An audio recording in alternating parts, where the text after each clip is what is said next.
your feedback in that way. Our last speaker for this session is Dr. Eran Toch. He's a member of the Faculty of Engineering at Tel Aviv University. Previously, he was a postdoctoral fellow at Carnegie Mellon University. Eran's research group is working on various projects related to usable privacy and cybersecurity, focusing on usable security and privacy. Great. So, hello everybody. Thanks for sticking up to, I think, almost the last talk. First of all, some credit. So I'm going to present research by some of my students, mainly Roni and Hadas, and some of the work here is a collaborative work with Eran Ben-Gal, who spoke here earlier, and other people.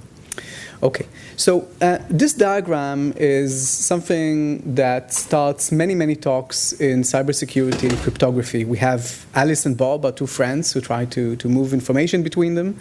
Some here like this. And then we have some kind of adversary.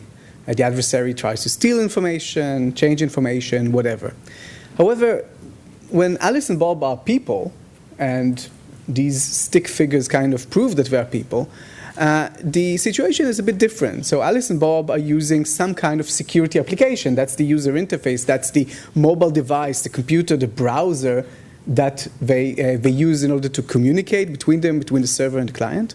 And the adversary, in many cases, and we see that today in many areas, does not try to attack the channel of communication, but try to attack the interface between the user and the security app. Try to exploit the human vulnerabilities that are embedded in many cybersecurity systems. So we have a growing number of reports that pointing to human errors and their contribution to cybersecurity failures. I kind of watch these numbers, and I see in the Deloitte and these security reports, and they're growing up from year to year. People are more and more aware that users are a very big problem in cybersecurity. What users do wrong? I think there are three main categories. So first of all, users just do things that harm the system or harm the infrastructure directly. Phishing attacks, what we see here on the left, very successful way of attacking not just the computer or not just the user account, but in many cases, the phishing attempt is installing some kind of malware that penetrates the whole network.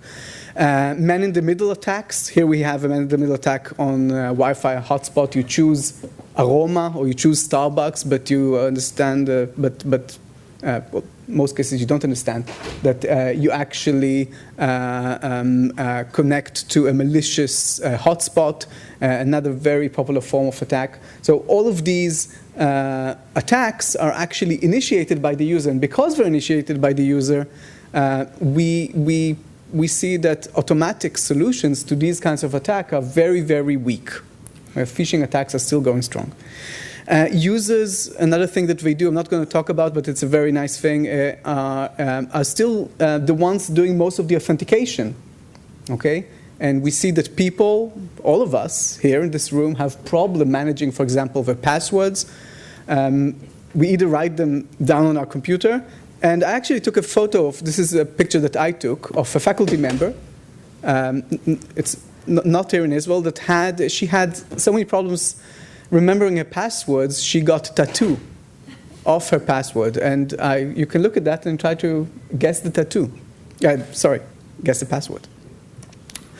Another thing that users are doing more and more is configuring the system. So more and more security and privacy systems ask the user to control what kind of information they share on Facebook or what kind of information they share with websites. So mismanaging the configuration is another big thing that users might do wrong.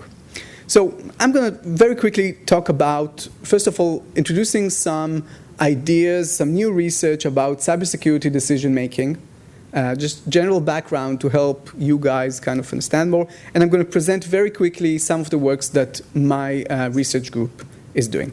So decision making. So when we talk about cybersecurity decision making, we need to understand that in almost every case, unless you're a firewall administrator, security is a secondary task. You want to get the money out of the wall. You are not interested in putting in your password. You know that you know that that the security infrastructure is important, because if you don't do anything, then in the long run, okay, something bad will happen. But this is very abstract. The threats are abstract, but you want your money now. You want to send your email now. Okay, you don't want the cybersecurity system go along. That means that relies on a vision of the kind of cognitive systems we have in our brain as two types of system. We have system one, which is fast and automatic. This is the kind of cognitive system, the part of our brain that helps us drive our car and shift gears. We don't even notice that, right? Okay? So this is system one, very automatic, very fast. And system two is a system in which we do slow, we put effort, we think about things. The problem with cybersecurity is that most cybersecurity systems and most cybersecurity behavior falls into system one. It's not important and concrete enough for people to put the effort to think about it. Sometimes when they start to think about it, sometimes I don't remember my password and I need to remember what's my policy for creating passwords. But in most cases, it's system one. New results, Nathan, you might find it interesting, showed just, I've seen it just a month ago in a conference, is neuroevidence for the habituation effect. So when we see security warnings, like the warnings here on the right, SSL warnings, etc., we tend to kind of we develop a blindness for them.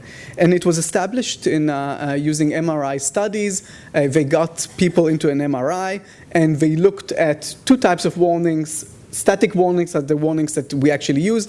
And we see the kind of, when you show more and more of these messages, people just, the neurocenters in their brain, I have no idea how it works, kind of work less and less. So this kind of security warning blindness is something that is rooted deep in our brains.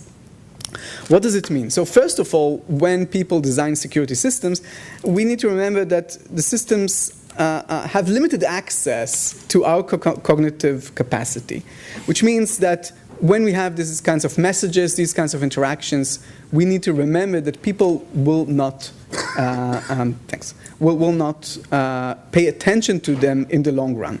Now, this is becoming extremely important in the age of bring your own device. So in the past, when you had to do all your stuff through the enterprise systems, you had no choice, okay? If the DLP, if the data leakage prevention system prevented you from sending an email, that was it. But these days, and we see more and more studies that confirm that, people for many, many tasks find it very easy to move to their own device and just evade the system altogether. So if we don't pay attention, if we don't build systems that actually take into account the cognitive aspects of users, they will abandon our system and in the long run harm the overall security of our systems. So what can we do? What kind of human-oriented interaction we can do in cybersecurity? So a couple of things that my group is doing. So the first of them is a collaboration with Checkpoint. Checkpoint has this product called UserCheck. It's embedded in some of their data leakage prevention, site filtering, app filtering products they have. And in these kinds of systems, they actually get the feedback from the user. So if you want to send an email and DLP doesn't know exactly, the data leakage preventer doesn't know exactly what to do with this, they might ask the user to take the chance. So we looked at a month and a half worth of logs of medium-sized organization to see what had happened with UserCheck. And this is the analysis here is extremely simple because the results were very, very discouraging. Basically, only in 200 cases out of millions of interactions, users has actually, stand on their own and said, I want to carry out the action, even though the system suggested not doing that. And we found it discouraging because we know that if users wouldn't sometimes take this chance, they would basically just move their file to their laptop and send it from home. Okay? So this is pretty bad. In most cases, people just let the messages expire.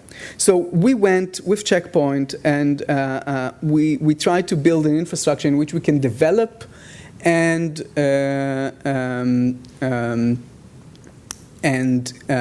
test with users new types of interactions. We're currently doing experiments in these days, so I can't show any results yet. But we've developed our own, we call it security robot for some reason. It's a full-blown cybersecurity system. It manages user profiles. It tries to understand the profile of the user. It logs into what Irad students are going to show in a minute.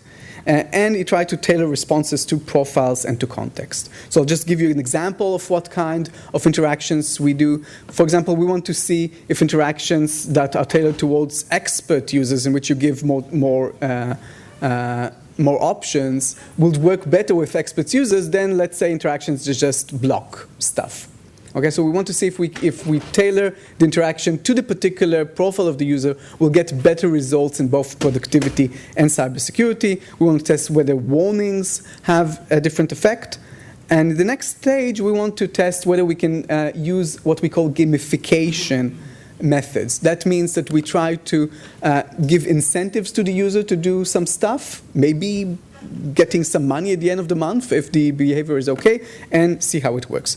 I'm going to skip really, really quick over that. I'm not going to show it. Takeaway message. First of all, forgive your users. Okay? So users are becoming a larger proportion of cybersecurity systems, and we need to understand them, forgive them, love them. We need to build systems that will leave the user alone. I mean, to do things on behalf of the user as much as possible. But if the user does have to take some kind of action, then we need to tailor it to the cognitive abilities of the user. Thank you very much, and have a great day.